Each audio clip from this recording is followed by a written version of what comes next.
o'clock. I'd like to start the Planning Commission meeting for Monday, May 23rd. Please call the roll. Okay. Commissioner Bach? Here. Commissioner Becky Schaefer? Here. Commissioner Lemke? Here. Commissioner Gentes? Here. Commissioner Hawley? Here. Commissioner Chorin? Here. Alderman Stralchuk? Here. Mayor Nurbin? Here. We have a quorum. Next on the agenda is approval of the minutes from April 25th. Move approval. Second. Motion and a second. Any comments, questions, corrections? Hearing none, all those in favor of approving the minutes, please say aye. Aye. The minutes are approved. Next, we have public hearing and consent. The first item on the agenda there is Arc Central LLC. Applicant is seeking a conditional use grant to allow approval for an accessory dwelling unit for the property located at 10564 West Sunset Woods Lane. Is there a motion to go into public hearing? So moved. Second. Motion and a second. All those in favor of entering public hearing, please say aye. Aye. You're now in public hearing. Any comments from anyone? Motion to close? So moved. Motion Second. and a second. Motion and a second. All those in favor of closing public hearing, please say aye. Aye. We are out of public hearing. Next item is Mequon Storage. Applicant is seeking a conditional use grant amendment to building and site plan to allow for 2 storage buildings at the property located at 6829 through 7033 West Dargis Bay Road. Is there a motion to go into public hearing? So moved. Motion and a second. All those in favor of entering public hearing, please say aye. Aye. We're in public hearing. Is there any comment from the public on anything?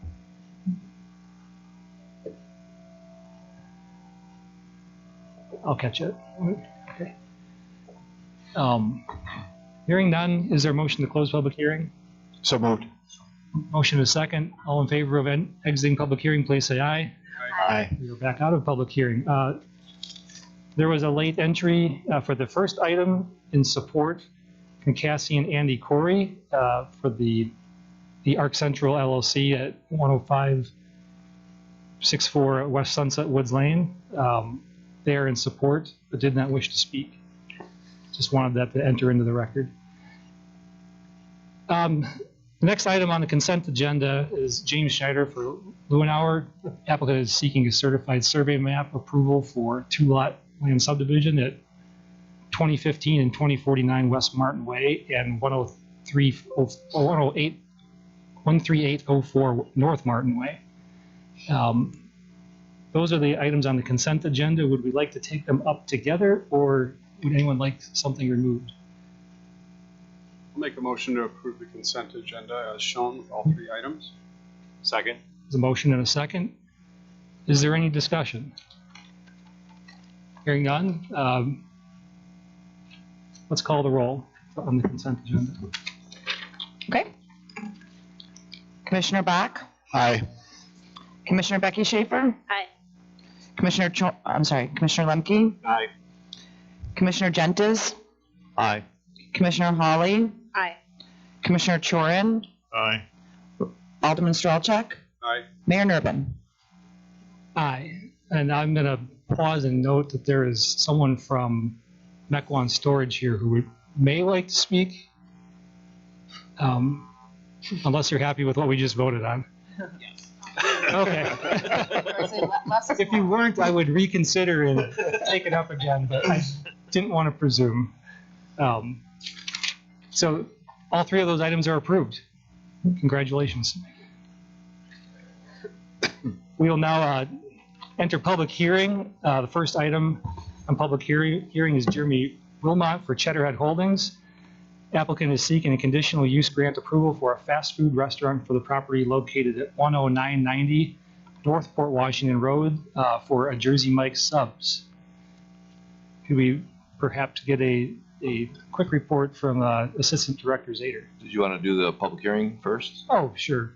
You're right, it is public hearing. Move to go into public hearing. Second. Thank you. There's a motion and a second. Vote to go into public hearing. Everyone say aye that supports. Aye. Aye. Okay, we're in public hearing. Are there any comments from the public? Hearing none. Is there a motion to close? Second. Motion and a second. All in favor of closing public hearing? Say Aye. aye. Aye. We are out of public hearing. Now, Assistant Director Stater. Thank you. This is a request for Jersey Mike's to go into the pavilions. This is in the former, half of the former Honan site. Relatively straightforward. There was also an expansion to an outdoor section as a patio. Staff did just add one condition. I have some pictures up here that were in the packet to show you. The patio extended basically be almost in line with this light pole. And our request is to bring the patio back in line with the end of the building, basically following that expansion joint of the concrete. We want to make sure there's enough room in here for pedestrians to walk through the site. So we're just, as a conditional approval, we're just recommending that this fence be on the inside of that light pole. Other than that, standard conditions, if there's one doorway being added to the interior where the window is right now, we had asked that just match the existing architecture. Other than that, we recommend approval. Thank you. Any comments from the applicant? No, those conditions are acceptable to us. Perfect. We'll take it back to the commission then. Is there any comments? Commissioner Strelchak? I think that this space has gone vacant long enough, and I'm really glad to see another restaurant come into that space. Without apology, I have a 14-year-old son that is like literally cheering in the background. His favorite place is Jersey Mike's, and we drive down to the New Berlin location all the time, so I know that you're a quality restaurant and you have a quality clientele.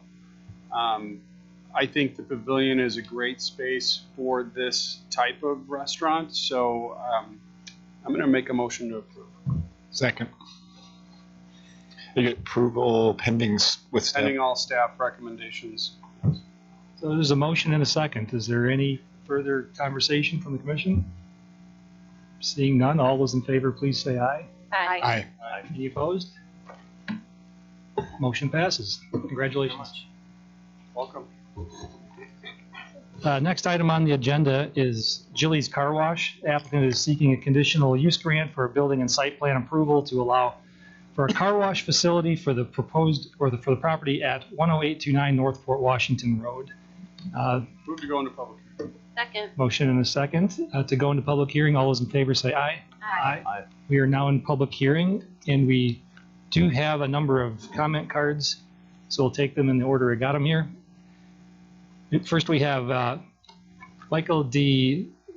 Stenton opposes and wishes to speak. He's from 1431 West Winding Hollow Lane in Mequon.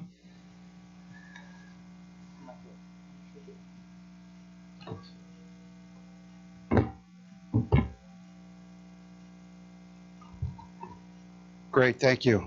I'm a board member at Winding Hollow, which is an adjacent property to the site that they want to build a car wash. Our property actually wraps around, so it's pretty close proximity to where they want to build the Jillies. In addition to that, it is a pretty heavily populated residential area. In addition to the Winding Hollow homes, you have the Cedarhurst Senior Living, the Oakwood Apartments, and then last you have a daycare, which you could throw a stone and hit it with.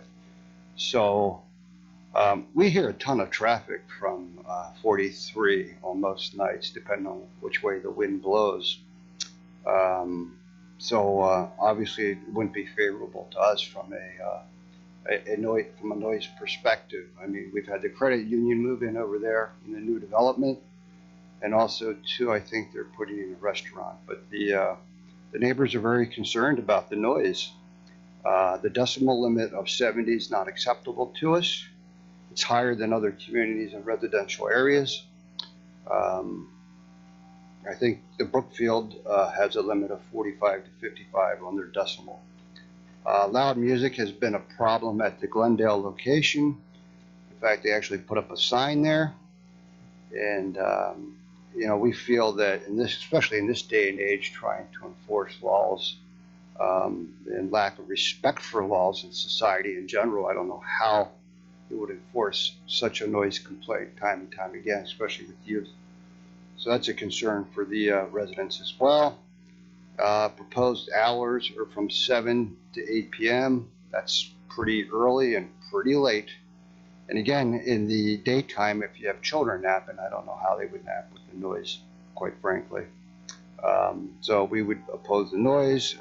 We'd certainly, some of these locations, I don't know if this one is coming up with piped-in music, but we would certainly be against piped music. And then constant running of power vacuums is a concern for us as well. They can tend to be very noisy. And last, I mean, there's entrance and exit doors. I don't know if they would close for the car wash, but that limits some of the sound as well. Not sure in the plan if that's in there or not. So the general concern again is noise, that location. Two other car washes are on the other side, the mobile, which is towards 43. There's no residents there. And the other, what's the name of that again? Shell. That's back on 43 as well, next to Metro, so not near residential neighborhoods. There's plenty of other site locations, empty buildings on 43 they could look at that would be basically east of 43 in a non-residential area. So we would oppose that based on the noise and the number of residents living near this location. That's it. Thank you. Thank you, Mr. Stetson. Next, we have Elaine Myers opposes and wishes, it's not checked if she wishes to speak or not, but we'll give her the opportunity if she would like to. 1521 West Winding Hollow Lane. Take it that's on wishes not to speak. Next, there's Gary Balzarak, opposes and wishes to speak. 1451 West Winding Hollow Lane. Right. Thank you. Thank you very much, Mayor and members of the Planning Commission for this opportunity. As you mentioned, I'm Gary Balzarak, and I'm the resident owner and a representative of the Winding Hollow condominiums located approximately 500 feet from the proposed car wash. As the petition included in tonight's packet includes 100% of the condominium resident owners that are in the country or are in the state, we are against approval of this conditional use plan and urge you to vote against it. We feel that there are several issues that the proposal does not adequately address. The first one being we believe that the proposed use does endanger public safety and general welfare in the immediate neighborhood. The senior citizens who reside at Oakwood Senior Living Apartments, many who walk with walkers and canes, have no option but to use the service road that the car wash patrons would use to enter and exit the car wash. There's no sidewalk there for their safety, and they will have to dodge cars coming and going to their apartments. Additionally, the Ganami Early Childhood Education Center, located directly to the south, uses that private road along with Port Washington Road during the summer months to take children for walks throughout the day. Traffic on these same roads will cause concerns for them. Second, we strongly feel that the proposed use is not harmonious or compatible with the area. The constant noise from the water pumps, hydraulics, air dryers, blowers, and vacuum motors will cause significant noise pollution. While it is recommended that noise levels shall not exceed 70 decibels at the property line, this is too high. Ordinances for car washes start at the 50 decibel level. Speaking to Larry Gowdy, Brookfield Zoning and Building Administrator, their enforceable decibel limit is between 45 and 55 decibels. No penalty or recourse for exceeding the decibel limit is included in the proposal. As Mike mentioned, currently we hear cars and trucks from 43, from Port Washington Road, Mequon Road, and these decibels typically range between the 70 and 80 range. We hear this noise well past the 500 feet all night long. Constant noise from a car wash in a closer proximity than these roads with a decibel limit of 70 is not acceptable. We feel that the proposed landscaping plan is also sorely inadequate to support this level of noise. A sound-absorbing barrier of solid fencing on the north, south, and west sides of the property with evergreen trees whose leaves remain intact for the entire year, not deciduous trees that absorb sound only, well, let's see, how long is our summer? 4 months, 3 months around here, are required. Again, the proposed hours of operation, 7 a.m. till 8:30 p.m. daily, are excessive to have to listen to this noise. A sign asking customers to refrain from playing music is not enforced and is of no value in this residential area. Thirdly and lastly, we feel that the proposed use will injure the value of adjoining or abutting property. The closest residential dwelling, 10851 North Port Washington Road, is just 30 feet from the property line, not, quote, over 500 feet from the proposed building. It is directly across. The private drive is the only thing that's separating the residential dwelling from the proposed car wash. While staff does not feel the proposed will have an impact, community development staff do not live in the immediate neighborhood. They do not have to hear the noise pollution that a car wash brings to our neighborhood 7 days a week. The resident owners have a vested interest in preserving and protecting the peace and quiet of the neighborhood, not in community development. Given two similarly valued properties, which would you choose? The one located in a peaceful, quiet neighborhood, or the one located near a noisy car wash? We have absolutely no animosity toward Jilly's. In fact, my household has a monthly membership at the Glendale location. We have nothing against another car wash in Mequon, even though there are, as our neighbors support the Shell and the mobile car washes, both less than a mile away. What we adamantly oppose is a car wash at this residential location. So on behalf of the 36 property owners at Winding Hollow Condominiums, the 40 residents of Oakwood Senior Living Apartments, the 44 residents plus of Mequon Court Apartments, the almost 100 residents of Cedarhurst Assisted Living Community who are less than 500 feet from the proposed car wash, and the residential property owners located at 10851 North Port Washington Road who are approximately 30 feet from the proposed car wash, we urge you to deny this request. Thank you for your time and attention. Thank you, Mr. Balsazak. Last card we have is from Howard Myers. It wishes to speak from 1521 West Winding Hollow Lane. Good evening, everybody, and thank you for the opportunity to share a few thoughts. Thank you. I would like to refer you all to a restrictive and limited ordinance that this good community passed a while back, and it's Mequon Municipal Code Section 58-303. Its date version is 4/14/22. This restrictive ordinance reads, specific development and design standards is subject to certain restrictive language. The car wash facilities, which is referenced right there in those clear words, shall only be allowed as an accessory use to an existing gas station, and shall be limited, I emphasize the word shall again, to one drive bay. This local ordinance, reviewed as recently evidently by the city, has that data version, as I just mentioned, of 4/14/22. Reference to car wash facility includes mandatory language again, shall only be allowed to an existing gas station and shall be limited to a one drive bay.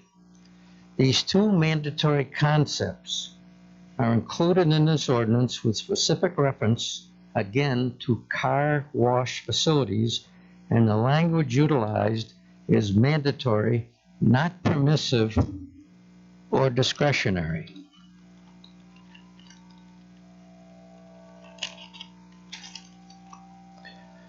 I could spend some time giving you all the definition of shall, but let me just give you one section out of Webster's dictionary. This section says it's used in the record or third person, especially in formal speech or writing, to express determination, compulsion, and obligation, which I emphasize, or necessity. The common, clear definition of shall is a qualifier encompassing a mandatory requirement, not a discretionary one. Granted, there could be some conflicts in other ordinances, but I think it's essential that we take a look at that language which this community saw fit to place in their ordinances. And I think that the two mandatory provisions are not discretionary, which I've already mentioned. The criteria of this ordinance is not complied with unless a gas station exists in this defined area, which, as you all know, it doesn't. Now, the property the applicant is seeking to use for a car wash facility is to be located at 10829 North Port Washington Road. At this time, a school, GAN-AMI, has an early childhood education center for young children and is operating and is located at 10813 North Port Washington Road in Mequon. You can see the distance between the two is not very much.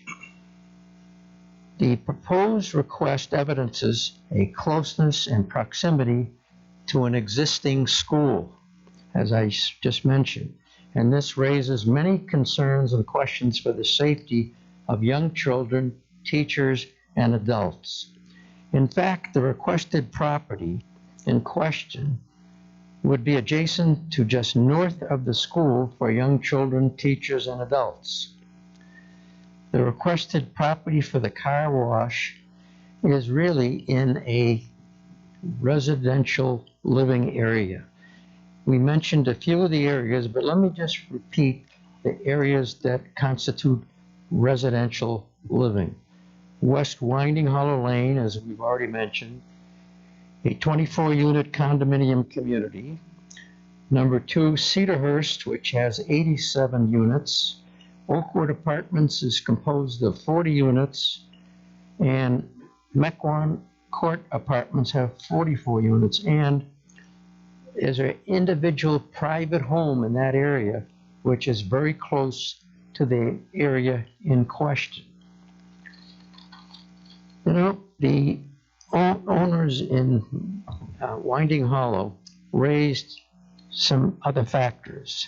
They were concerned with noise concerns, traffic issues, air pollution, hours of operation, the value of the condos, and any of the ordinances that come into play here.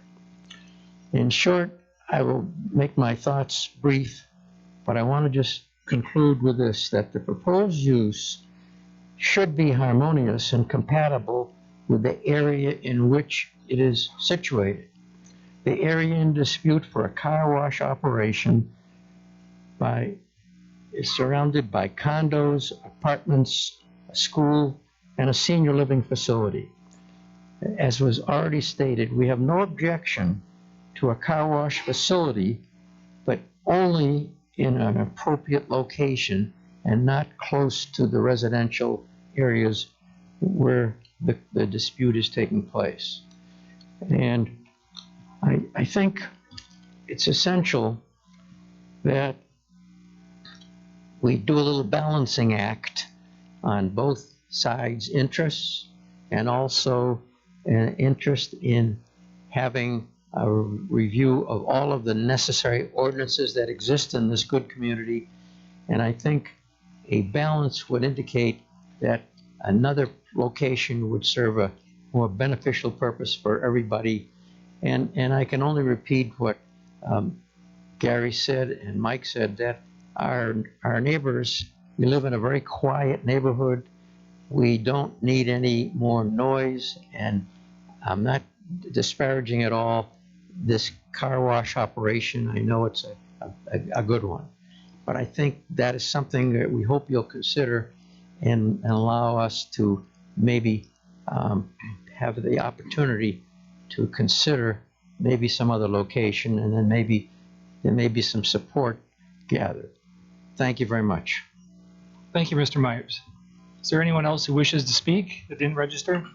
Could do so at this time. Please just state your name and your address, and we'll get that written into the record. Good evening. Jared Protaski, owner of 10911 North Port Washington Road and the surrounding properties. I represent Mequon 1 LLC and Mequon 2 LLC, owners of the property in the shopping center. Here on behalf tonight of Jilly's, who is looking to purchase this parcel of property from us. In 2018, when we began the rezoning process of the 9 acres that were rezoned to B2 PUD, operations like Jilly's is exactly what we envisioned being here on the property. Locally owned operations, conscientious owners that understand the community that they're growing up in and the people that are around them. I know John was concerned about some of the neighbors' concerns as they arose here during the process, and I don't know that I've ever seen a business owner speak to those concerns with more passion of how he operates his business. So I think that speaks a lot about the operator and who's moving into the neighborhood. From a design standpoint, I think they've gone above and beyond to try to meet Mequon standards, to present a great building that presents well from Port Washington Road. In reality, here to support John and his operations here as they seek to locate onto our property. And again, when we sought to rezone this to B2, these are the types of uses that we really look forward to joining the community here and being part of the commercial corridor that is Port Washington Road. Thank you. Thank you. Is there anyone else who wishes to speak in public hearing? If not, I'll look for a motion to close. So moved. A motion and a second to close a public hearing. All those in favor, please say aye. Aye. You're closed or for public hearing. Who wants to go first? Would Assistant Director Zader like to go? Sure. Address some of the things we heard in public hearing? Yeah, I can, I was gonna put on some, the map for you to see or some context as well. A couple of things. First, the section that was referred to, the 58303, those design standards were created with regard to the town center and rival corridor. The car wash language that you see in there was actually meant to protect the existing mobile before it was moved. The old Legion, now it's a new Legion. At one point they were looking to do a car wash, so we added that language to protect an existing business but not allow any new businesses in there. So those design standards that are in that section refer to only rival corridor and town center. Now, in terms of the area, I just want to kind of zoom out a little bit and give you just kind of a bird's eye view of the area. I'm going to put on the zoning map for you as well. So basically, the area we're talking about is right in this area here. So when we did the rezoning a number of years ago, this portion all was institutional zoning.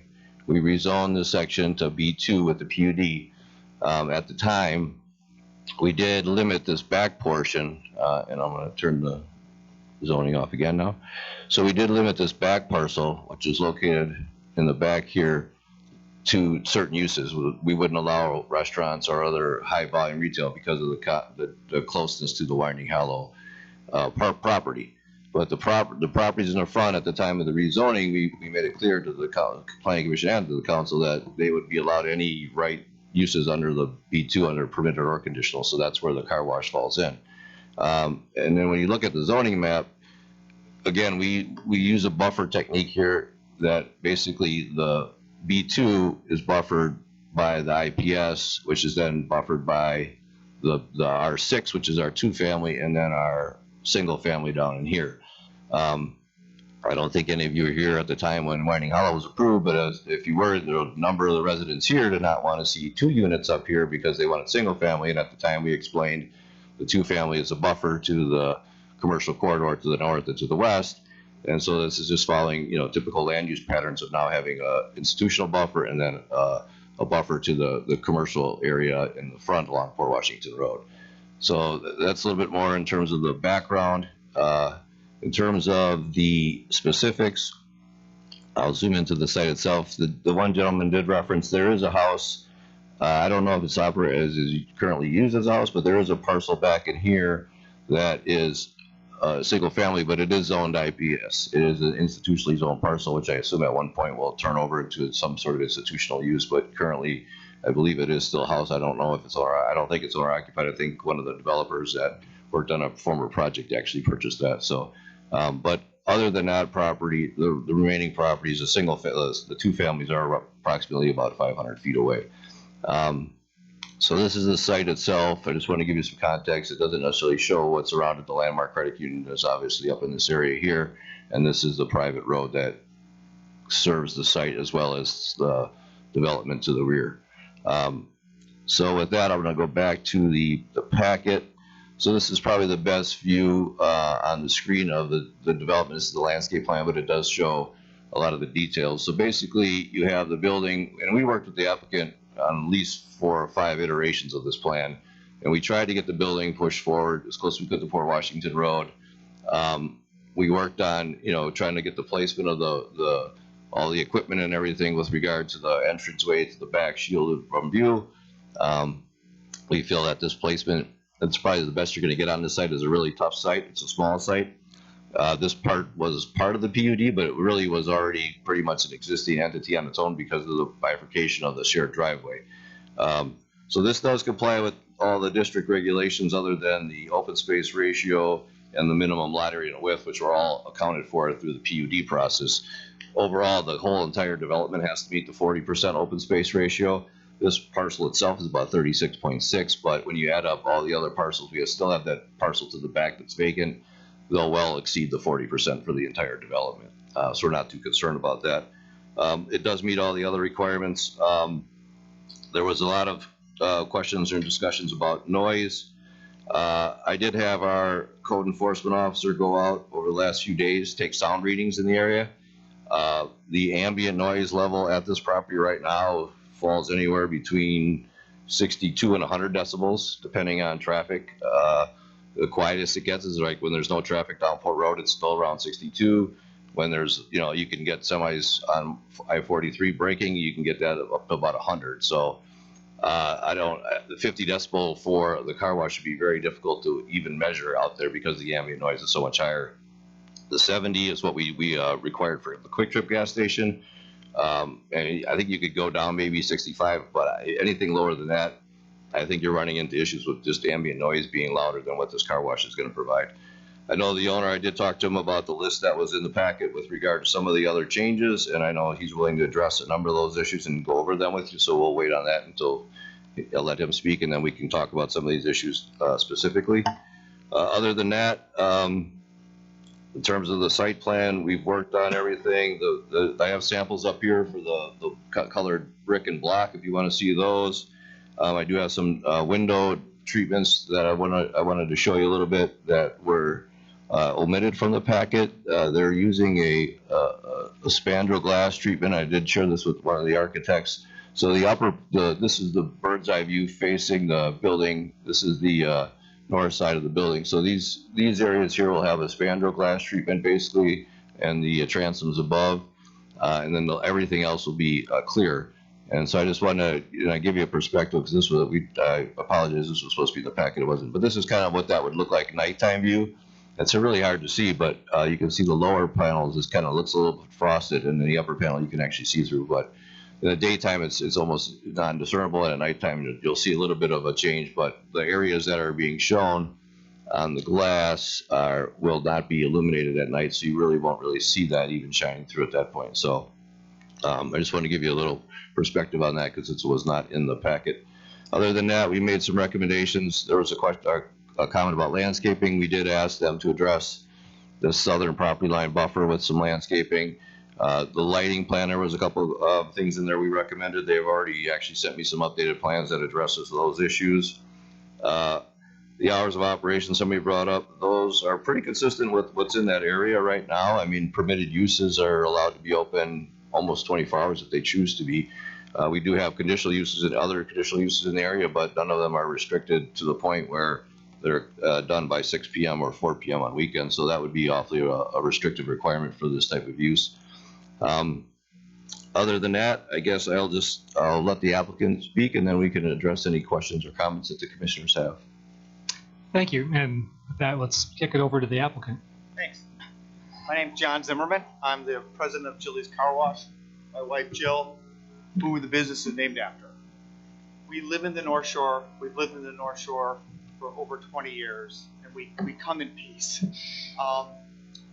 You know, our car washes, this would be our fifth one. So we have a car wash in Brookfield, Elm Grove, Pewaukee, and Glendale. So Mequon would be our fifth location. We have never had a noise issue in any community.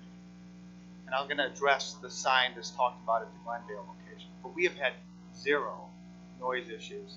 And I will say that when it comes to resident proximity, other than Elm Grove, this is the farthest of the 500 feet as far as where the citizens are concerned. That's the farthest of any of them. In Brookfield, which is mentioned, which I did not know that there was a 50 or 45 decibel limit there. We are right on top of residential. We are right on Capitol Road, right next to residential. We have never had a noise complaint.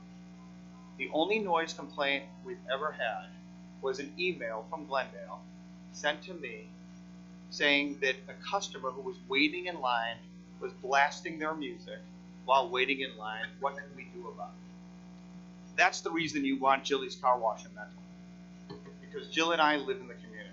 What we did about it was we put a sign up asking our employees, well, first put a sign up asking our customers not to blast their music. Second of all, we trained our employees that if a customer was blasting their music, to please tell them to stop. No problem since then. We're local. We live here. We want these people as our customers. So we've had zero noise complaints. I don't know if anyone is interested, here's a letter from the mayor of Mequon highly endorsing us. Sorry, Glendale. Sorry. Well, they're going to say it had to be the old one. Here's a letter from Brian Kennedy highly endorsing us of our activities. Let's talk about safety or traffic.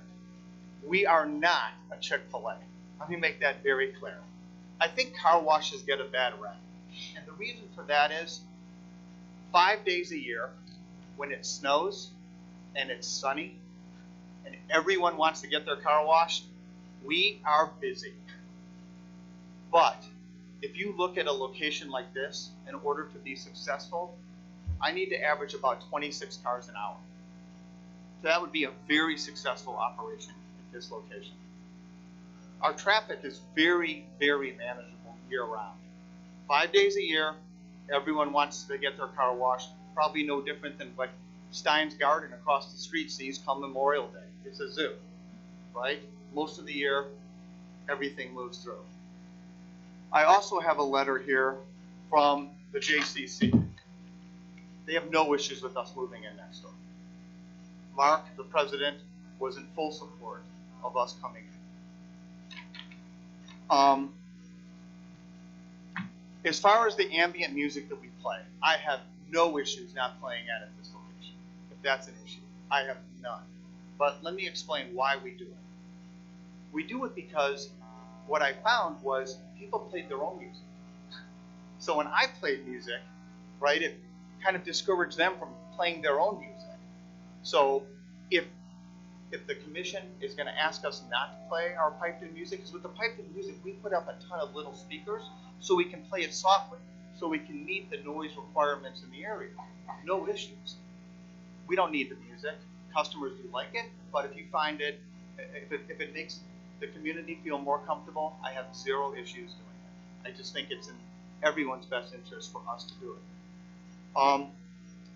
The vacuums go on and off as requested. So we have loops underneath. The vacuums don't just run constantly. The vacuums only run when they're in use.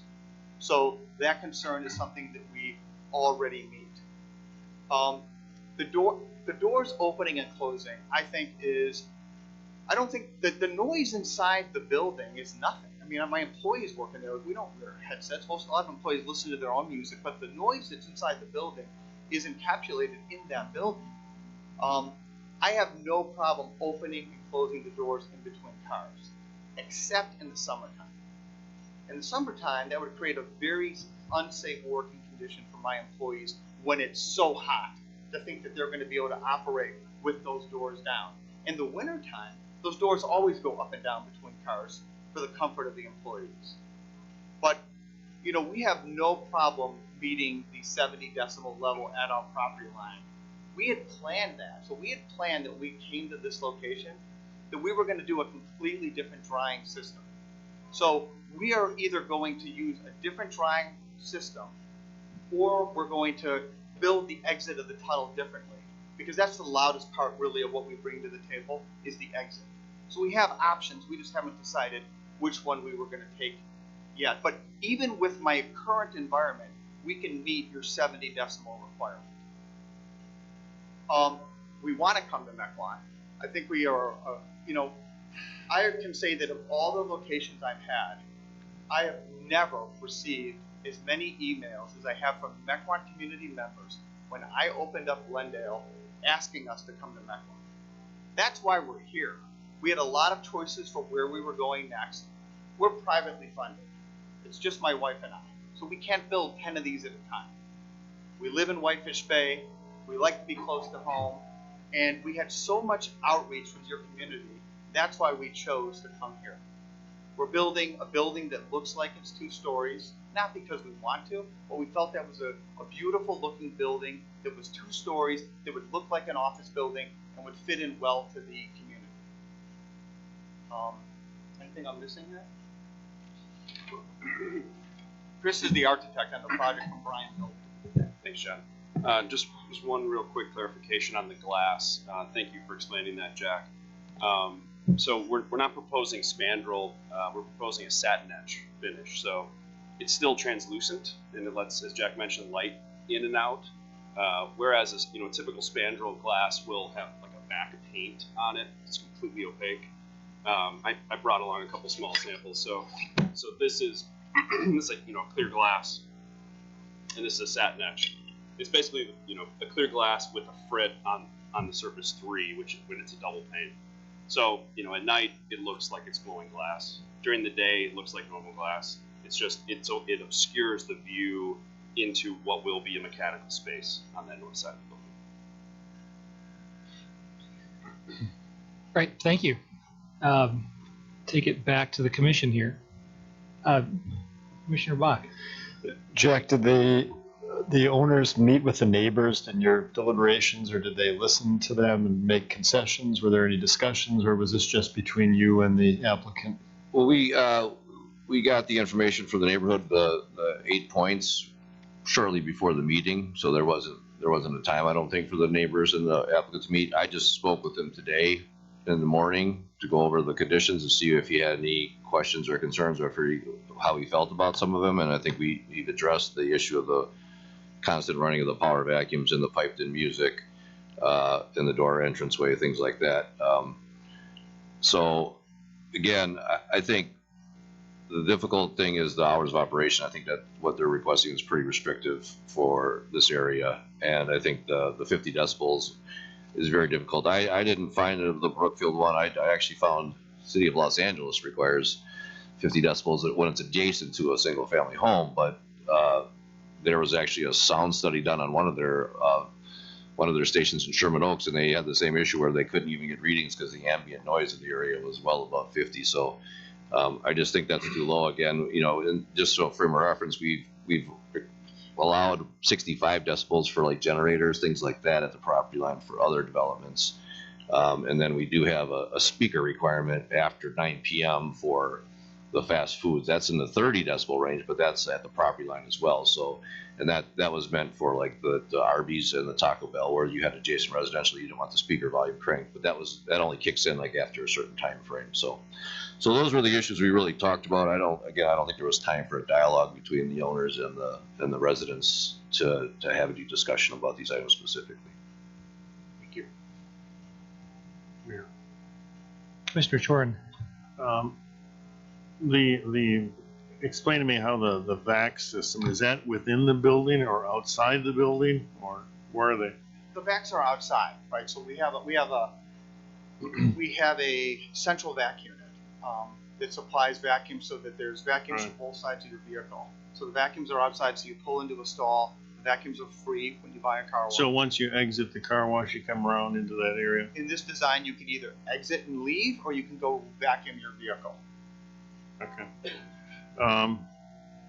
And secondly, with regards to landscaping and grading to address the noise, there is some landscaping. I see that some landscaping was added on the south primarily to obscure the view, but what was done on the west, I think there's a slight berm, isn't there, Jack? Is there any landscaping on the top? On the west portion, there's a number of trees here, but again, these are more, deciduous. I mean, if you're looking for a little bit more sound protection there, we would have to have that redone and maybe do some row of evergreens if sound is a concern.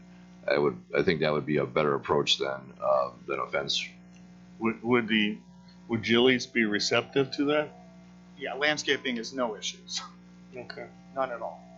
Yeah, anything that can be done to help the noise. I mean, I live quite a ways from 43, and at night I can hear it. And I don't know if that's because all the ash trees are gone, but anything we can do to help cut down some of the sound would be good. So I would suggest two things. Adjusting the landscaping plan to have some landscape to block the noise, and then no ambient music. So, Commissioner Stralchek. The alderman from the district and I chatted before this, and his major concern mirrored what the residents came forward with, and that was the noise levels. He did ask me to listen closely to the discussion on decibel rating. I personally wouldn't mind seeing that go down to 65.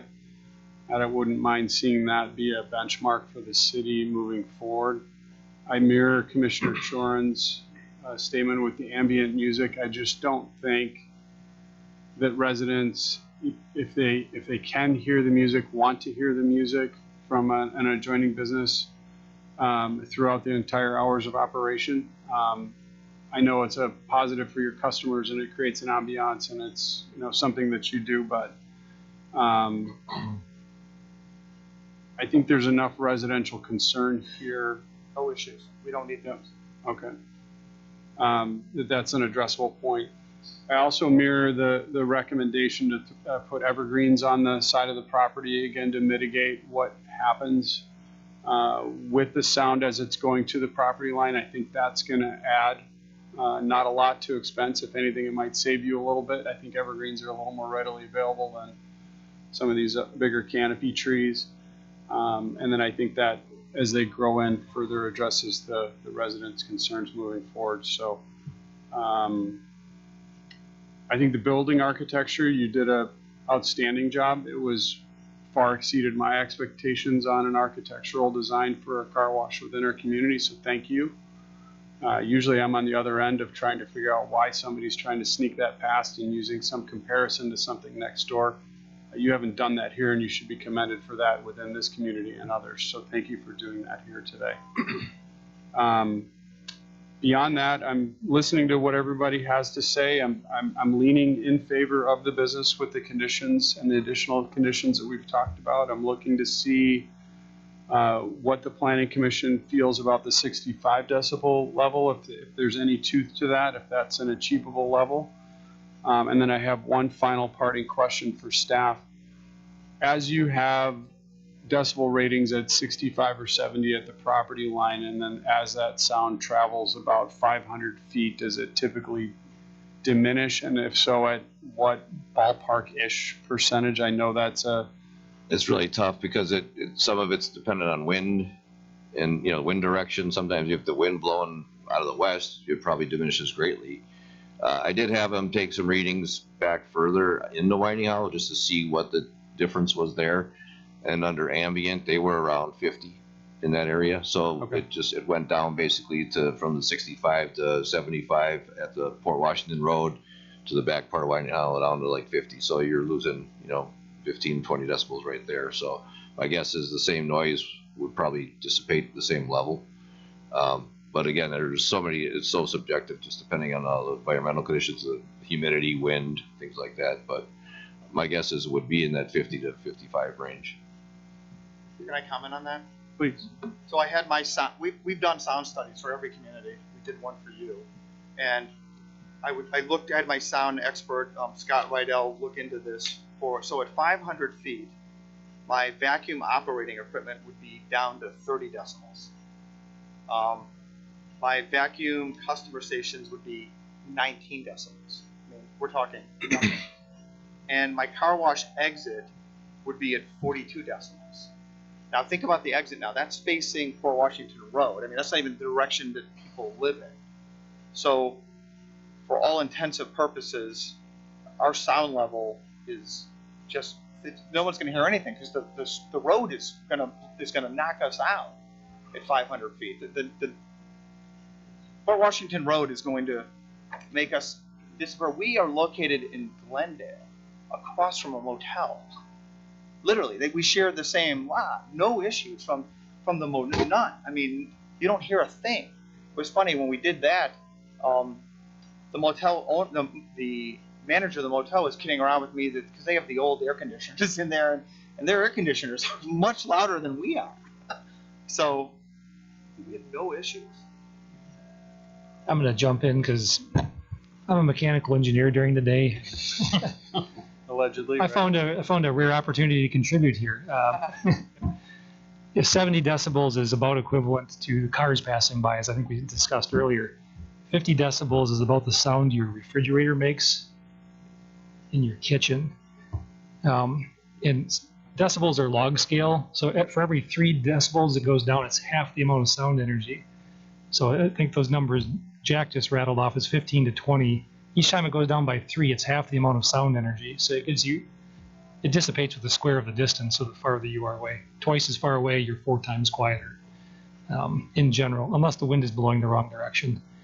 And then the annoying phenomena that Commissioner Chorin has with I-43 is actually caused by an atmospheric inversion where you can actually get local amplification. But we won't go into that. There's a whole study by the Arizona Department of Transportation. I've got a paper if you're ever interested in reading it.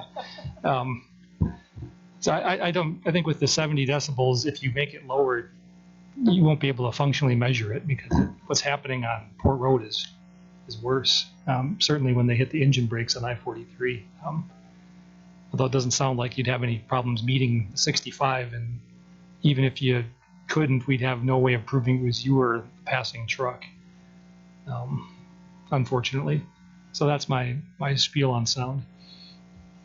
I support that.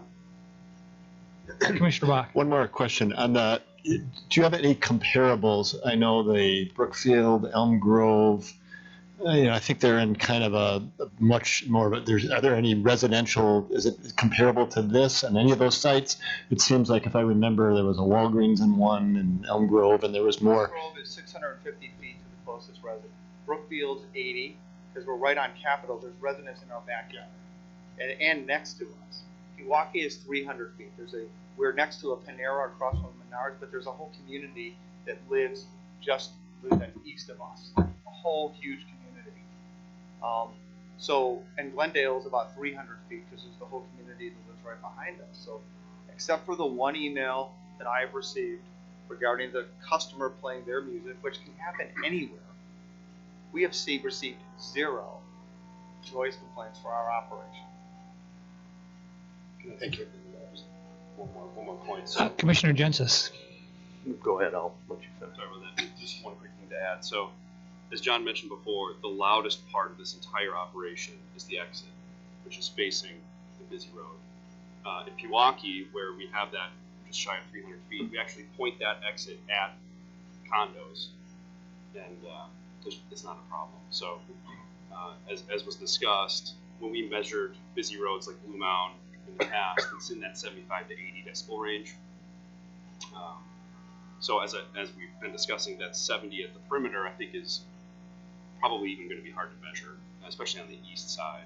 So as we kind of go to the west, just based on the design, it's going to be the quiet side of this development. Go ahead. Jack, a question about the Quick Trip. Is the automated car wash there governed by a hours of operation limit? Yeah, they have to close by 10 p.m. And I think, if I'm recalling correctly, there are at least one or two residents immediately to the east before you get to the river. Have there ever been any complaints from those residences? There's been a lot of complaints from those residents, but it typically is not revolving the sound. They've had a lot of other issues there with garbage pickup and things like that. Recently at our common council meeting, some of them did address sound, but there wasn't any specifics to it. But it's been there now for I don't know how many years, 5, 6 years. We never really received an actual complaint from them directly about sound. I know they brought it up at the council meeting, but there's other issues going on there that Quick Trip's trying to address other than the sound issue. Okay. And then a question for the applicant related to hours of operation. I know you have a business model, so I don't want you to upset your business model, but do you have flexibility on the hours of operation? Trying to be sensitive to the neighbors in this case, so I'm going to ask that I question. mean, we open at 7, which is when people go to work, which is pretty crucial to a lot of our business is unlimited membership. So people can spend $20 a month and wash as often as they like. So 7 is pretty important for us to open. Weekends we open at 8, and we close at 8:30. I mean, if you wanted me to close at 8, I could do that every day, half of an hour earlier. But I mean, we offer car washing to our customers coming home from work, and the hours that were proposed, I don't know who could survive being open 7 hours a day, 5 hours on weekends. Yep. Okay. Thank you. And Commissioner Becky. Excuse me. Excuse me. Lots of good discussion from the other commissioners and good points. One sound is a tricky thing to control, right? We have a relevant example, not in Mequon, but in Thiensville, that's very recent, with a local restaurant that came forward to the village board, and there were decibel limits that were imposed there, and they have a tracking mechanism on site at that facility. And when Homestead had a soccer or lacrosse game a couple of weeks ago, they exceeded their allowable decibel limits by like 20.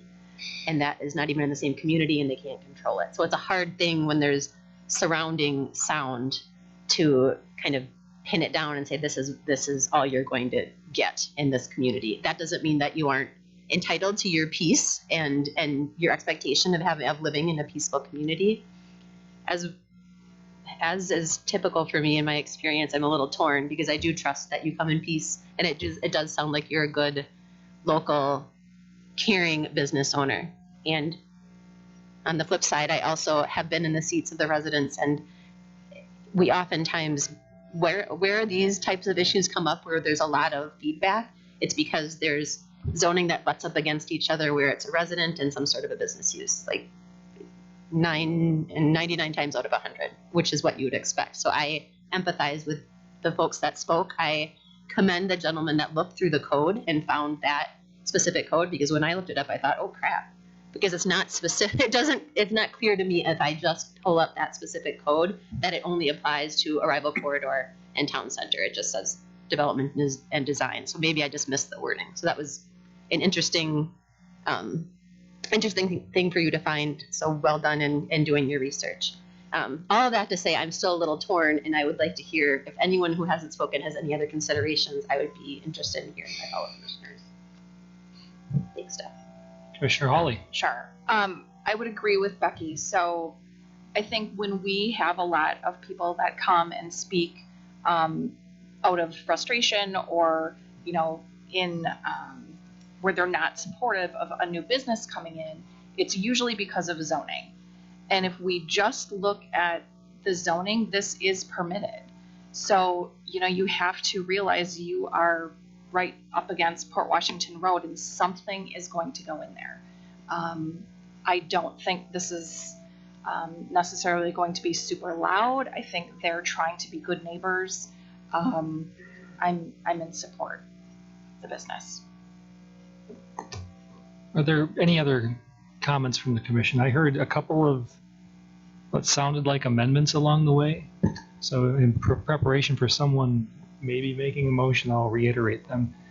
One was to potentially change the trees, I believe, on the west and south sides to something more like an evergreen instead of a deciduous tree. And then I think seems to be a universal agreement that the piped-in music probably isn't for Mequon.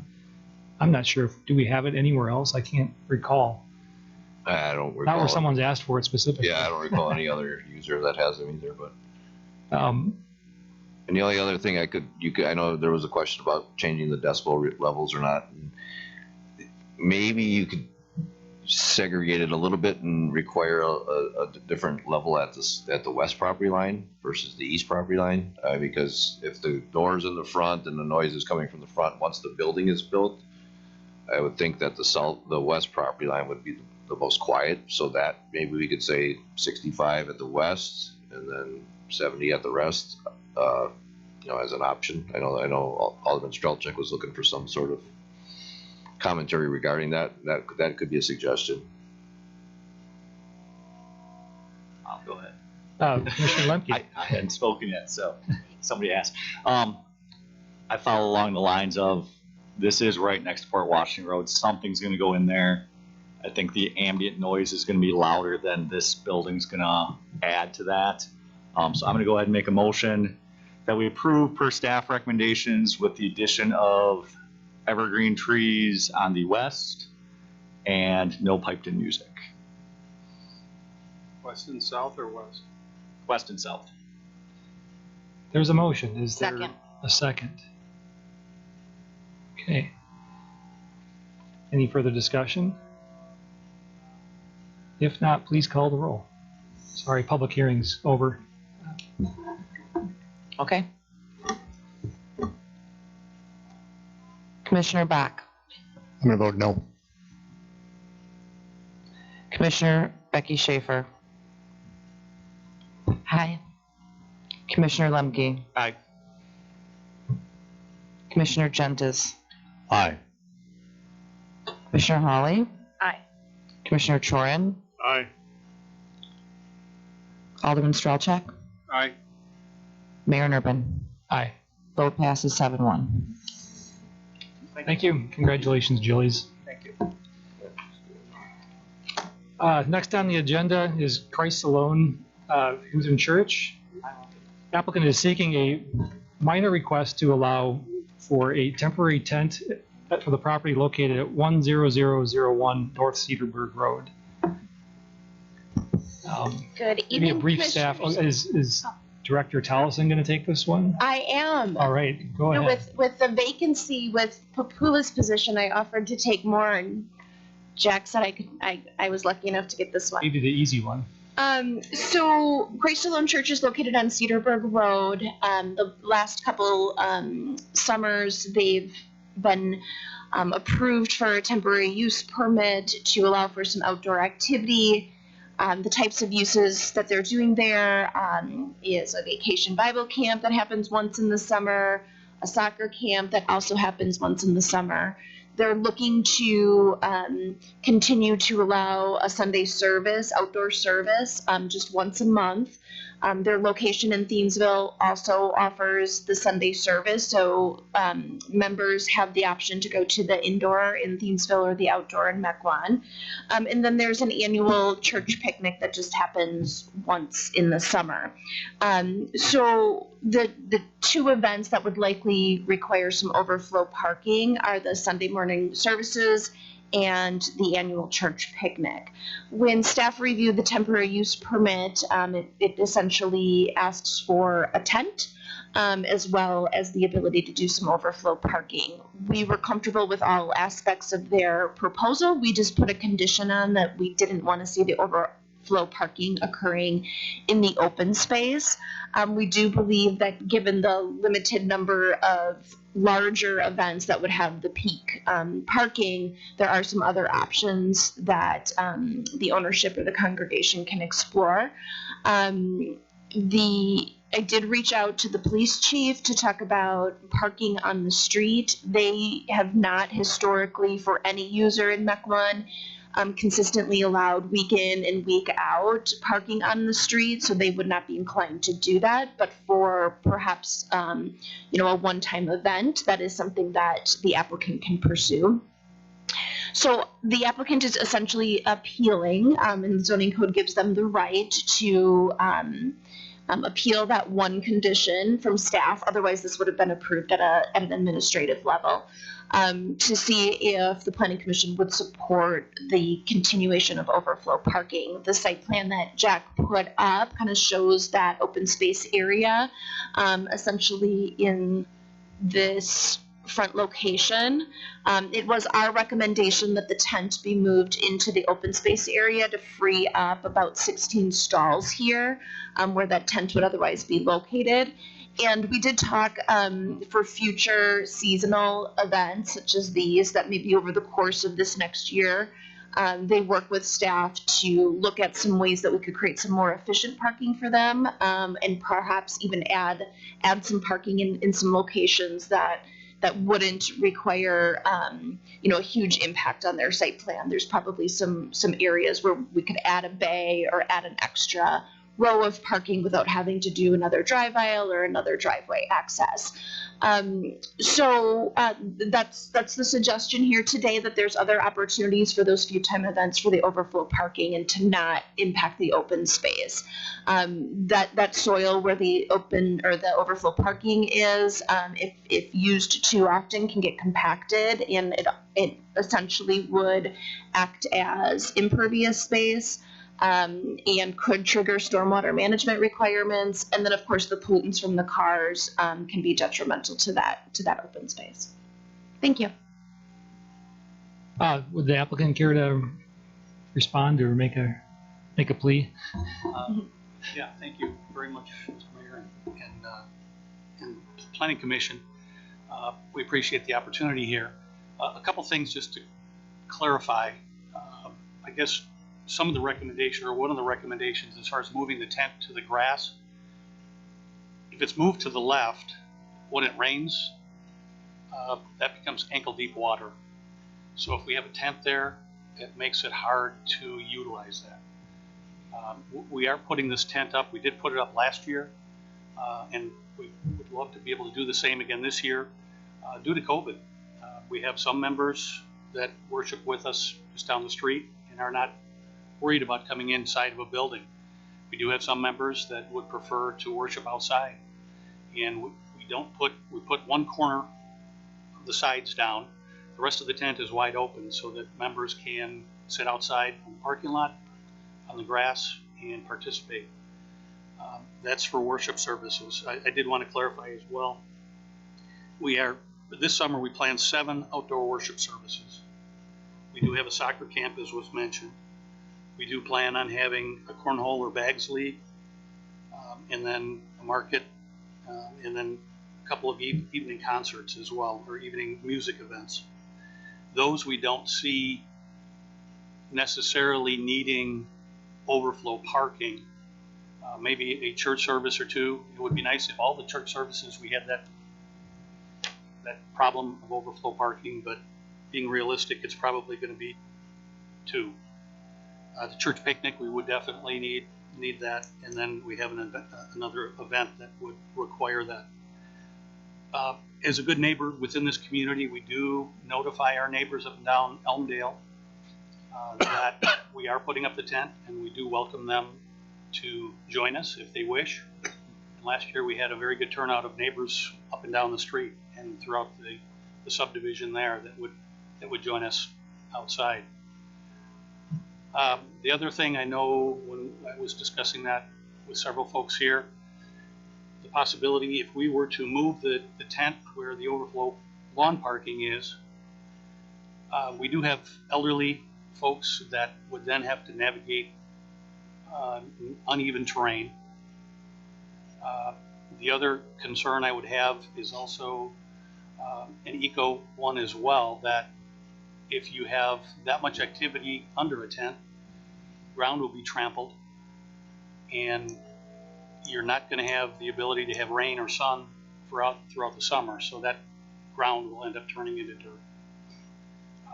If we're allowed to park, it's going to be on a Sunday, and it will be for a couple hours. One alternative that we could offer is that we could rotate parking. We're only looking at, I did outline that there's 45 spots, and that is just, we used 20 spots probably last year, the maximum, when we had overflow. And we'd be willing to be able to move the cars around for each event so they're not parked at the same spot on the grass. I know one of the alternatives that was brought up was to park in our cemetery across the street. That is a horseshoe gravel driveway, which would then present the same dilemma that I'm now appealing as far as parking goes. We'd have to park on the grass in the cemetery. That would not work. We are, and we strive to be good neighbors, as we have evidenced here. I know when the parking lot was torn up, our parking lot became your parking lot until the paving and all the activities were done here. I know our parking lot here at church is also hosts a Taste of Mequon for residents, the parades. So again, we are all in as far as the community goes here. We're not trying to be obstinate. We're not trying to be a pain here. We're just trying to fulfill our mission and serve the community. And parking on the grass, there's pros and cons to it, but we're willing to help. That's the only spot we have that we can see, or we're not having people cross Cedarburg Road. I have a question. When you said you had this tent the previous year, was it in the same location as proposed? Yes. And a question for staff, did we actually receive any complaints about parking on the grass? No, I don't recall. No. We had the COVID proclamation that protected that as well. Okay. True. Yeah, there were no stipulations last year or conditions. But we didn't have any complaints. I'm not aware of any complaints regarding the overflow parking on site, or any complaints about maybe parking that occurred on the street if the police department had authorized that. Okay. Commissioner Strelchak. I'm very supportive of what the applicant is saying here. If there's a way that we can say yes to what their requests are, I'd like to do so today. This is a church group. How many days do you feel that you'd need the overflow parking on the grass out of the? I'm estimating, looking at all the activities that we have, probably 5 or 6 at the most. I think 5 or 6 days parking on the grass really isn't. And it would be on a Sunday typically. On a Sunday isn't really a deal breaker for me. I think that our parks see parking on the grass during, we recently had some lacrosse games mixed in with another event that the city was hosting, and there were people parked all up and down inside the ditches at our parks. I'm not letting that set precedent for everybody in the city gets to park on the grass. But I think a religious institution that's been a strong community member, I think the purpose of this is still COVID focused. From a COVID safety standpoint, that was brought up without being prompted. I know COVID is still here. I know that protocols have shifted. I also know a good portion of my friend circles individuals who've come down with it recently and caught COVID. So I understand that if you want to run a worship service on a Sunday, if people wish to sit outside of that tent to feel safe to be able to participate in that, it's a quality of life option and a reason to come worship and celebrate your religion. I would be very supportive of this as the applicant has requested. So whatever we can shift to accommodate this group based on those requests, I'm supportive of it right now. Yeah. Is this a 1-year approval, or what are we, how does that work? Yes, they would be required to get new temporary use permit next year if they choose to do the activities again. We did last year. Absolutely. I would fully support this and throw out a number of, you get 10 days to use the overflow parking so that it doesn't turn into Every day. an everyday kind of thing. Sure. I think that's a reasonable. And I would ask them to, if they can move the cars around a little bit to keep it from the same area. I would trust you want to keep your lawn not turning into concrete also, so. And I might just ask that the applicant then provide us with the dates of those 10-day events. Otherwise, it would be difficult for us to track. No But problem. then we can just keep that as part of the record. So buried in all that's a complicated motion. Yeah. How do we want to craft that motion based on what they said versus what you said and get it all in there? I do have one question on the evening events, the evening concerts. The piped-in music or the amplified music needs to end at 8 according to this. Did I read that correctly? Yes, and I did consult with the applicant. They were comfortable with that time frame. Even with the 2 events at 8 o'clock? Yep. Okay. I just wanted to make sure there wasn't a conflict that we were hearing that might come up later. No, we've already stated that previously. Staff, can you help me craft a? Here, I think I'm For following the it for here. the overflow parking? Sure. I think go I ahead. got 10 days, Yep. rotate parking at their discretion to not kill their own grass, and provide staff an advance notice of the dates. Maybe won't have them all at once, but I think you said you planned on 5 or 6. I think we're going to allow up to 10, so it gives you some flexibility to move them around. What, 30 days advance notice? Fine. You can't. It's You virtual. can't It doesn't plan even need to be that. Okay, We can not work. that We can. specific. You We'll can work out a work together. system. Yeah. And then I'm assuming condition number 3, or I'm sorry, condition number 2. Are you altering that? Are we reading special event tent shall be in open space? Yeah, I like it where it was last year, based on what their description is. I don't want people in ankle deep water or tripping. Yeah, my assumption is they'll probably come back next year. If we have complaints, we'll need to address them. This isn't a 20-year request. So that's my motion. Second. If that's clear to staff, I think it works for everyone. I think we've got all of it. So we have a motion and a second. Any further discussion? All those in favor, please say aye. Aye. Any opposed? Don't hear any. That motion passes. Thank you. Thank you very much. Next on the agenda is Christian Presley, Elon Hang. This is the applicant is seeking a building and site plan amendment approval to allow a new building for the property located at 10328 North Wauwatosa Road, otherwise known as Big Shot Sports. Maybe a brief staff report. Sure. This is the driving range facility on Wauwatosa Road. Just have the map showing what they're basically doing is they have an existing clubhouse. They want to tear that down, and then they're building a new one, shifting it about 50 feet, 60 feet to the east. And then they're going to have to shift their T-line the same distance over to accommodate the building. In terms of the location of the building, it's further away from the road. It's more compliant with the setback. The tee boxes will still be, I measured about 300 feet to the property line to the east, so shouldn't be any issues with any balls going over. There's also a tree line along that property line, so that would protect any balls from going over the property line if anybody can hit it that far.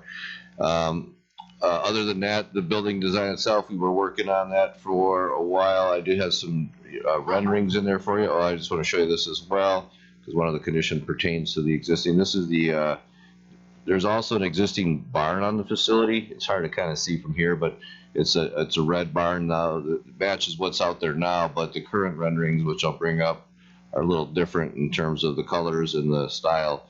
So one of the conditions we added was that they'd have to paint that barn to match the existing within a year of occupancy. In terms of the building, we've worked on a couple different iterations with them. This is the final product. This is a LP Smart Side product with some brick around the entranceways. The one issue we did have is the rear elevation, basically the east elevation that you can only see once you're in the course. This is it right here. Basically, it's just a big blank wall, and that's because there's the 5 golf simulators. That's where the screens go. We talked about maybe trying to add some transoms to that just to break it up. This is a ICF building, insulated concrete form building, so that gets awfully expensive. So our thoughts were to either maybe add some vines to the building or add some greenery, or the other thing is we could incorporate some yardage markers for the tee boxes out there as well, some sort of combination just to break up that elevation. But other than that, we're supportive of the improvements to the facility and recommend approval. All right, would the applicant wish to speak on any of the matters? In terms of the east elevation, the owner does plan to put seating along that wall for the golfers outside, correct? Yeah. We will fill that space up because right behind there will actually be the new tee lines, and we want to make sure we can incorporate some seating back there with some umbrellas to just kind of, it'll give them some shade too. So. But I have no objections to doing something like maybe some lattice with some ivy or something in different intervals with seating in between, something to give some type of aesthetic appeal back there. There's no issues, and I'm sure I could work with Jack on making that happen. Sounds reasonable. You have a place for people to sit. You want it to look nice. Yeah, and I actually had some local artists actually said that they would like to paint a mural back there if it was allowed, but something like that I would definitely want to follow up before I do that. But some local artists actually want to just come to the building. Paint like a greenery scene or actually one of the favorite holes.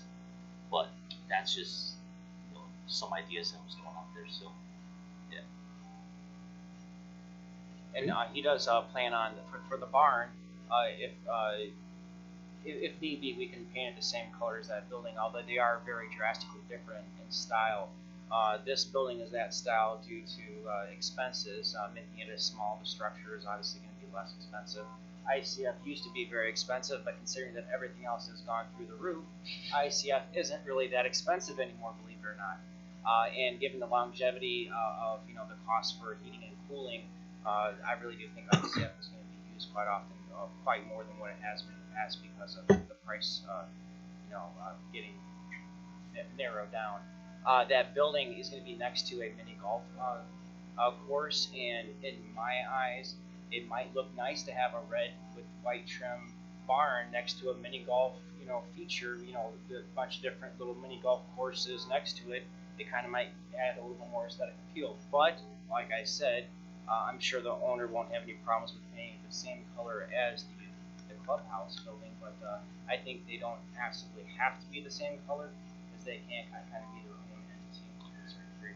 Yeah, no, I'm not saying they have to be the same color. I just think they should be compatible. I don't know if the red and the gray actually are compatible.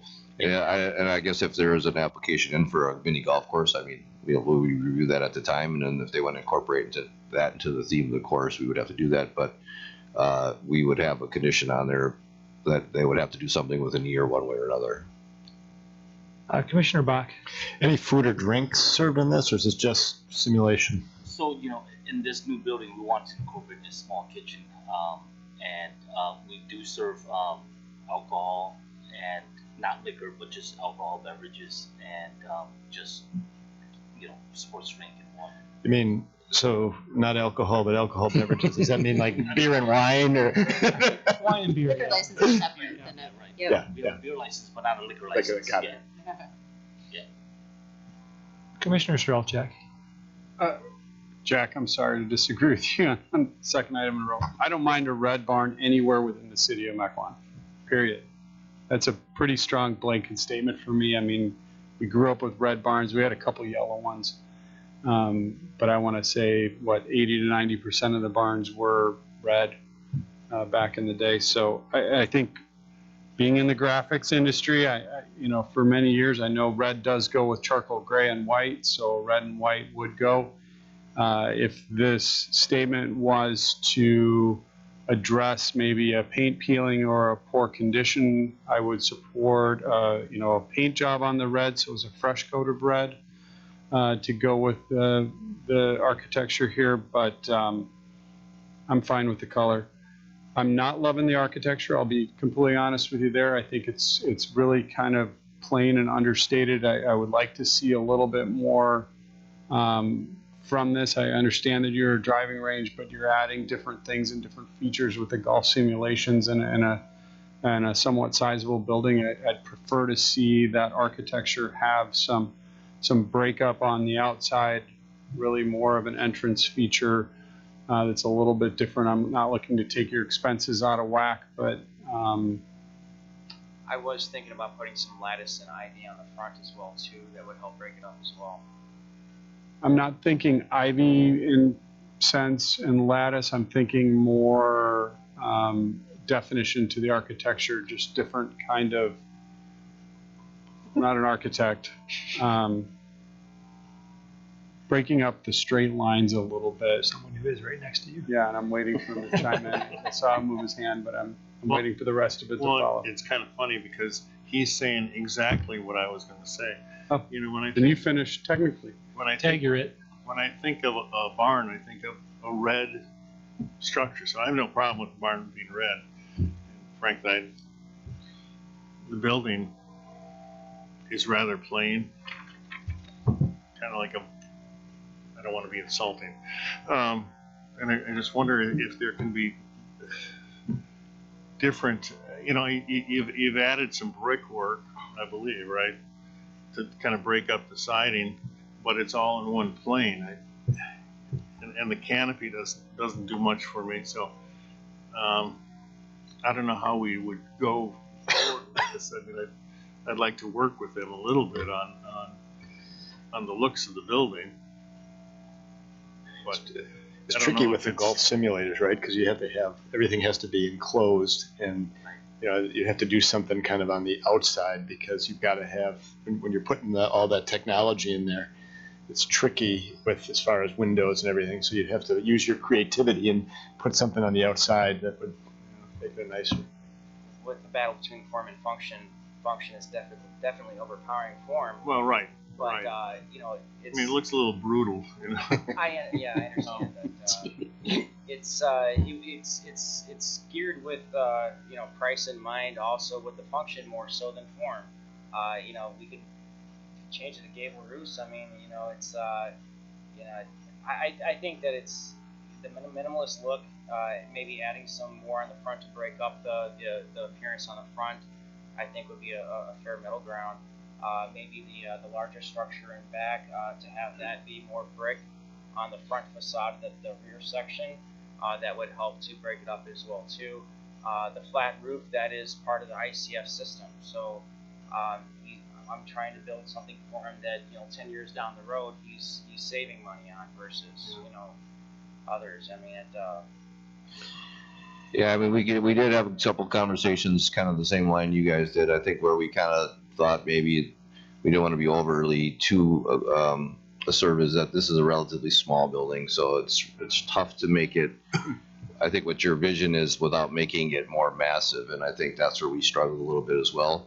But if you want to have a condition where we sit down with you and Jim and we try to hammer some of these things out, that's fine as well. We could try to work through that. I mean, I thought went through my mind of kind of replicating the gambrel look of the barn, but that doesn't work well with that structure. I guess I would be receptive to working with them, with Jim, on tweaking the building a little bit. And if I could add to, I think Secret Garden was right next door to us, and they had a similar kind of build. That's what we thought we might kind of fit it in, kind of similar to, because they. My look was straight function first, and then add a little bit of form to it after the function. That was my flow there. Yeah. And I did have an original with an acrylic EFIS finish. Jack is not happy with the acrylic ephes finish, and that's fine. I know it's a little bit passe. I was trying to keep the cost down a little bit, but the lap siding, the Eldorado stone, the thin brick, I think if that thin brick were to be added on that facade of the larger section in the rear all the way across, I think that would help break it up quite a bit.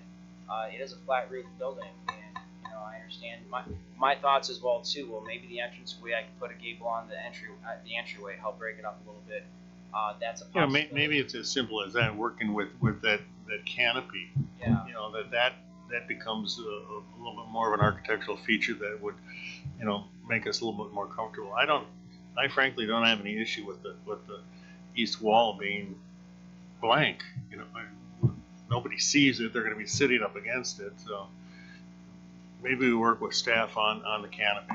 Yeah, I guess that's the commission either can bring back, have the architecture come back. I don't think we want to design it on the fly, so either we would bring it back or we could just have it approved with the condition that Jim and Marty work together with the applicant to try to make the design a little bit more available. Yeah, let's go for that. And if you can't, then we can always bring it back, but try and keep it pointed in one direction.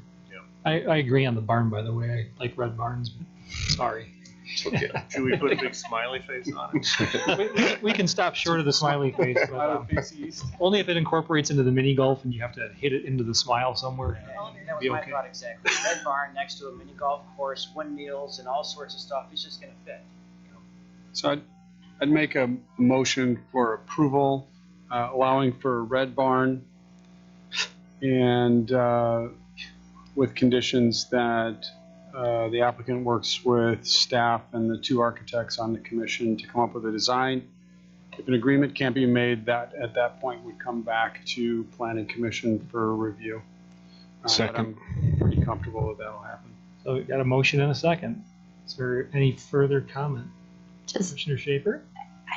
Just to be mindful of the cost, because I think it's a cool thing. I think it's wonderful that you're considering investing in that property that's been a little bit dilapidated for a while. So I'm grateful to you, and I'm very, as we all are, right, aware that costs continue to skyrocket. So it's just I think that it's just to ask of Marty to just be mindful of that. I agree. I agree 100%. Yeah, and if I should add, this is a business that has been seasonal for us, and it's always been seasonal for this location here. It's been here for almost 30 years now since I've been here. I've been here for 5 summers now, and it's been tough this is actually the kind of building that's going to help us open all year round and be able to provide all the things that we want to, as from having all the golfers that need whatever they need in Wisconsin here, which is a place they balls. So so that we're excited for this too. We'll be willing to work and figure out how to get this, addition so that we can definitely provide a great space for everyone. So. Yeah, the inside has 6 very large driving bay simulators. It's gonna be a nice facility. I might actually start golfing on it. What's exciting Becoming a also, fan. and I'm a big advocate for junior golf. I want to grow the game, and in our barn we actually have 2 golf simulators that we actually turned a storage room into. And the space is wide enough where we put 2 golf simulators in there. And we started out this winter. We opened up a junior cup. They call it the junior cup golf for juniors, from 3rd graders to 8th graders, just trying to get them ready for high school. I opened up the gates to allow people to sign up, and we had 36 kids within 2 days. And then I had to lock it up, as we actually expected only 16, and we want to lock it up to 16, but they exceeded my expectations. And then after I locked it up, we had 40 more applicants come through. We don't have enough space for juniors. We don't have enough space for golfers, so it's really. Thank you. I think we have a motion and a second. Any further discussion? Not all in favor, please say aye. Aye. Aye. Motion passes. Any opposed? I don't think there was. It was unanimous. Congratulations. Thank you. And last item on the agenda, Point Real Estate for Orchards of Mequon. The applicant is seeking rezoning recommendation from R3C2 single family to R3C2 with TDR PUD, transfer of development rights, planned unit development, and the concept plan approval to allow for a 17-lot single family residential cluster development for the property located on the north side of Donjas Bay Road, approximately 800 feet west of Wauwatosa Road, which will be known as Baroque Estates if it's approved. Yes, this was in front of you guys in February for consultation. We had a good discussion on the issue of using the TDR credits here and trying to comply as best we could with some of the requirements of the CGO. The applicant did come back with an updated plan that I think addressed most of staff's critique as well as the commissioners. As you can see up on the far north end, this is the connection in the enclave. They did adjust the road to save the Baroque, keep the name intact, and so that's been taken care of. They've also increased the open space. There's only one area we didn't get the open space changed, so we're still requesting this area here be at 30 feet to match the rest of the open space around the perimeter. Again, this is a TDR site, so we have a little bit higher density than we're typically used to, but remember this was 25 acres of open space that has been preserved basically across the street in this case. So this will be a rezoning. This will go in front of the Common Council for first reading next month and a public hearing the month after that. So we're supportive of the changes made and we recommend approval. Thank you. Thank you. The applicant choose to say anything or? Sure, I'll just keep it real short since we were here in February. I'm Joe Bukovic with Point Real Estate. Glad to be back in front of you again.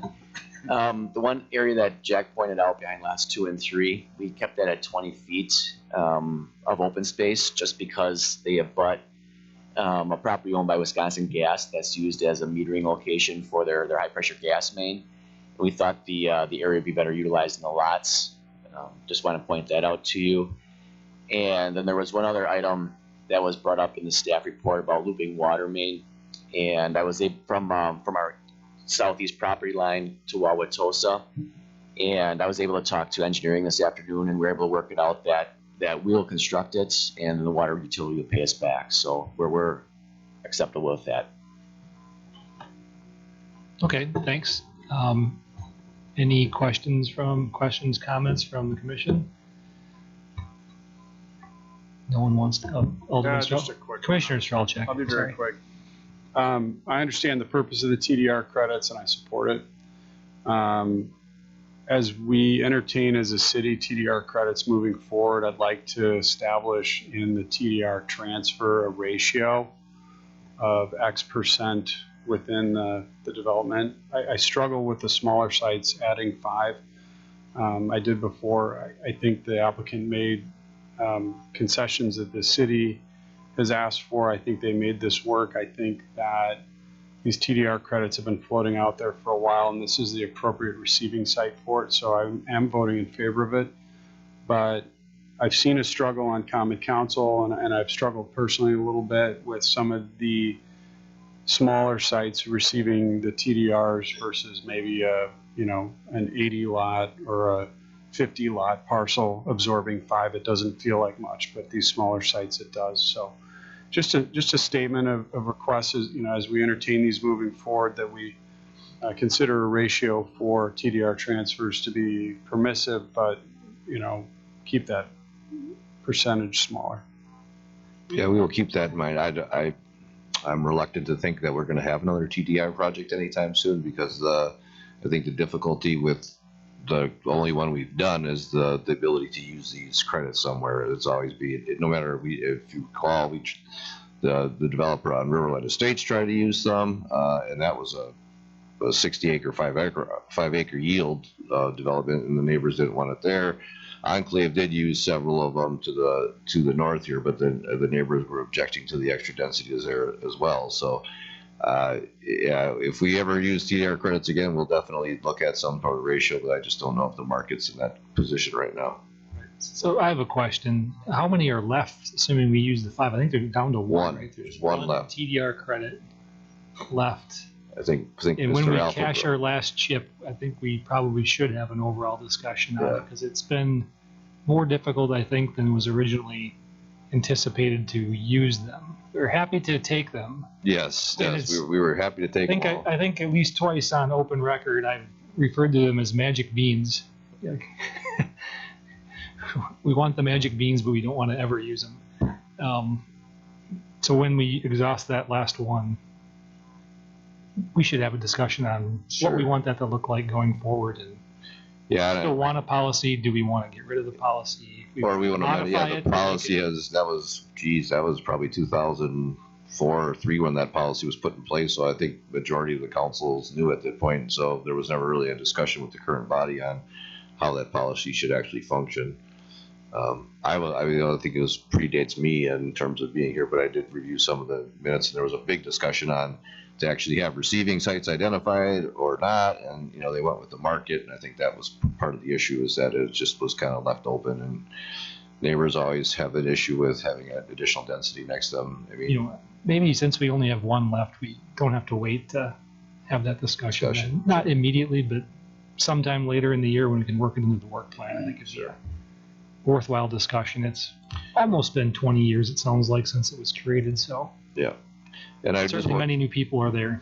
One other comment, I know that they talked about that 20-foot now. I understand, and I don't know if they're going to keep it or not, but I understand that they're trying to relocate that high-pressure gas main. So I don't know if they'll eventually sell that parcel for development to someone or if they'll hang on to it. I was told by engineering that they're looking to relocate this, I think in Wauwatosa Road somewhere. So I'm not sure what's going to happen with the existing and that station, but it could eventually be sold, I guess, as an individual lot to someone. So we'd still prefer to have that extra 10 feet there if possible. So I think that's written, the way it's written up in the staff conditions. Yes. So unless someone modifies it, that's how it'll get passed. All right, bringing it back. Any further comments? Is there a motion? Move approval. Second. Motion and a second. Since it's the last vote of the night, let's go with the roll call. Video? I'm ready. Commissioner Gentis. Yes. Commissioner Hawley. Aye. Commissioner Chorin. Aye. Commissioner Bach. Aye. Commissioner Schaefer. Aye. Commissioner Lemke. Aye. Alderman Stralcheck. Aye. Mayor Nurbin. Aye. Vote passes. Motion passes. Thank you very much. Thank you. There's just announcements. Here we got one more item. Next meeting, Monday, June 27th, 6 p.m. Hope that works for everyone, or at least a quorum of you. There's just one more motion needed. Move to adjourn. Second. Motion and a second. All those in favor of adjourning, please say aye. Aye. We're adjourned.